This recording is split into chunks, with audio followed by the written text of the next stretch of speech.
Woodcraft, helping you make woodwork.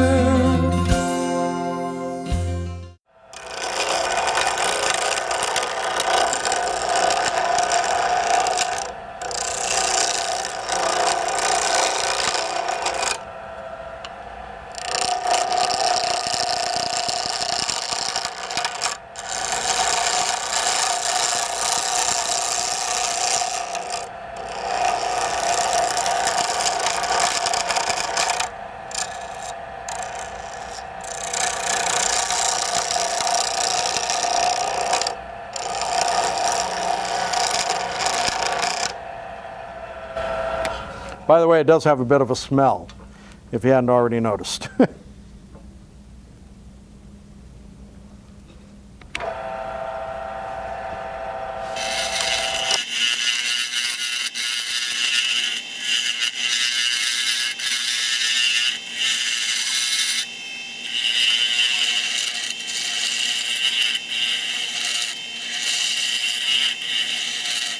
One thing that I found really helpful is to keep that tool rest in as close as you can get it.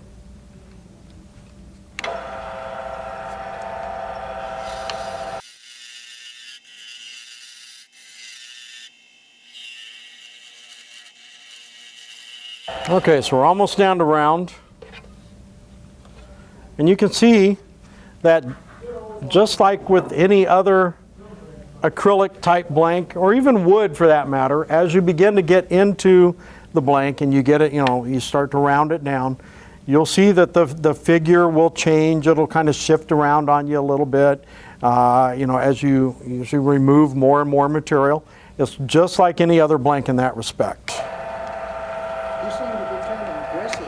What's that? You seem to be more aggressive than I am with acrylic, because invariably they...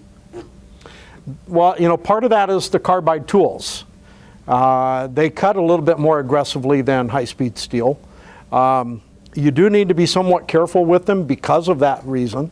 If you haven't used carbide tools yet, they do take a little bit of getting used to, especially for those of us that were used to, your typical high-speed steel tools, where you're on your tool rest and you're trying to find the right, ride the bevel and find the right angle for the tool and so forth. With the Easy Woods, pretty much level to the floor and straight in, they take some getting used to.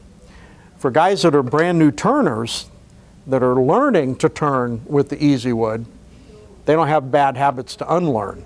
But the Easy Wood tools are a little more aggressive, I think, than your typical high-speed steel, or they can be.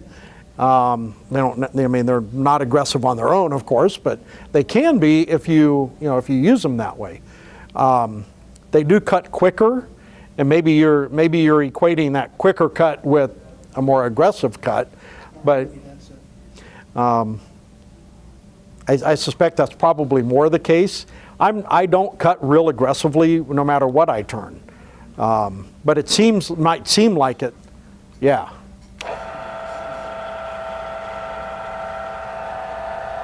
Okay.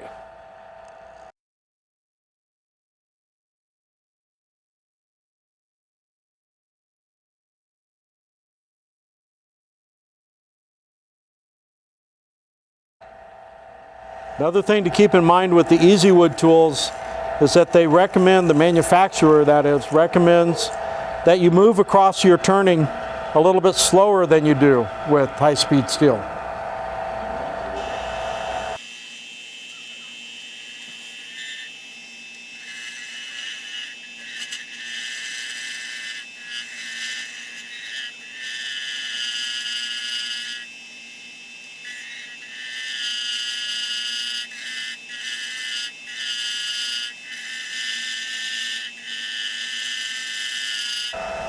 By the way, if you're using your fingers to check the blank throughout your turning, always do it from this side. Don't do it from the front side. Okay? Trust me. You don't want to do that. But don't ask me how I know that, okay? Never do it from this side. Not a good idea. The reason I do that is because my fingers will tell me things that my eyes can't see. So I like to keep track of what I'm doing. Remember, with your Easy Wood tools, you want that tool rest height set so that your cutter, the edge of your cutter, is right in line with the center line of your workpiece.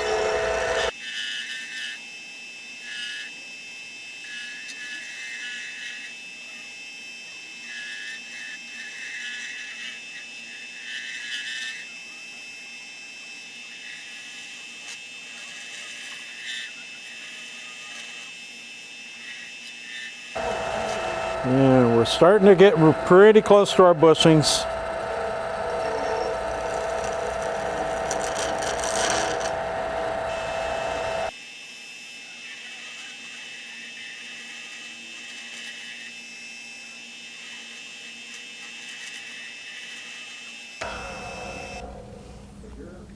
Okay.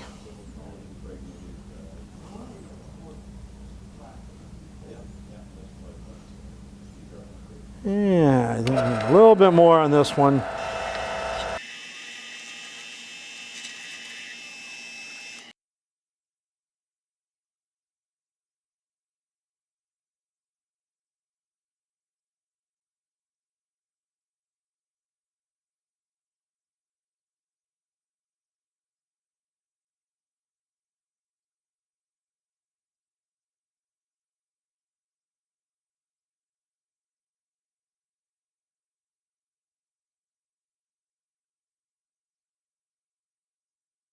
You know, again, the mechanical steps with Tru-Stone are really more or less like they are with any other kind of material, okay? You know, you cut it, you drill it, you glue it, you put it on your mandrel with bushings, and you turn it. The mechanical steps of working with it, again, pretty much like any other material, but you have to remember that it is not just any other material.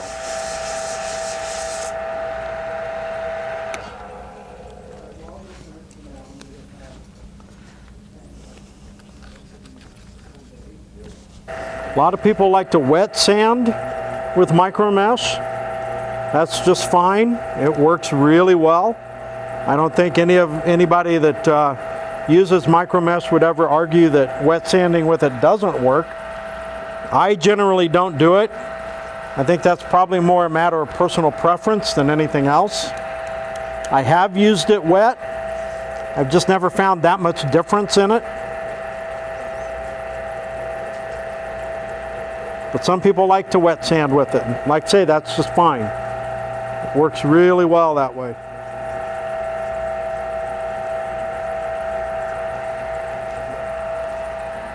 So you can see Tru-Stone polishes up very nicely. You getting some nice sheen out there, guys? Is it shining up all right?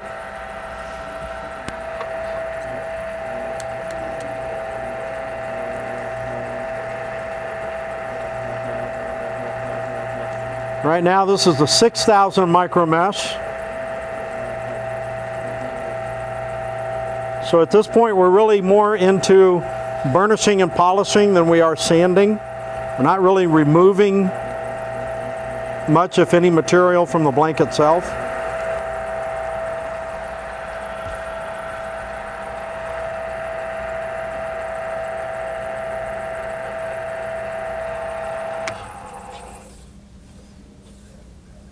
And that is white turquoise. White turquoise Tru-Stone. Okay, so the plastic polish we're going to use, this is just a typical Hut Ultra Gloss. This works really well on it. The new Mirka 4-step plastic polish, excellent product on Tru-Stone, works really well.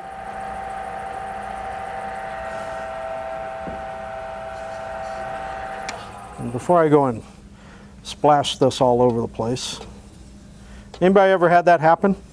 Tell the truth. Tell the truth. Okay, I hear some chuckles. I'm not the only one that's had that happen. And there you have it. Again, white turquoise Tru-Stone. Pretty material. Pretty material. So that's kind of it on turning Tru-Stone. Like I said earlier, not necessarily harder to turn than acrylic, but different to turn than acrylic. It's a nice material to work with. Some are harder than others, some are more brittle than others, and you'll discover those things as you begin to turn Tru-Stone. Try different ones, see what you like, what you don't like. See what works for you, what doesn't work for you. But play around with you know, as your skills grow, play with more materials like this. It's a more advanced material.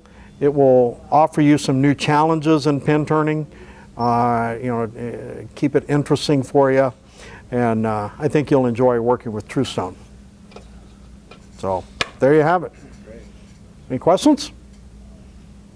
None? Wow. Okay, well, that's all I got for you then.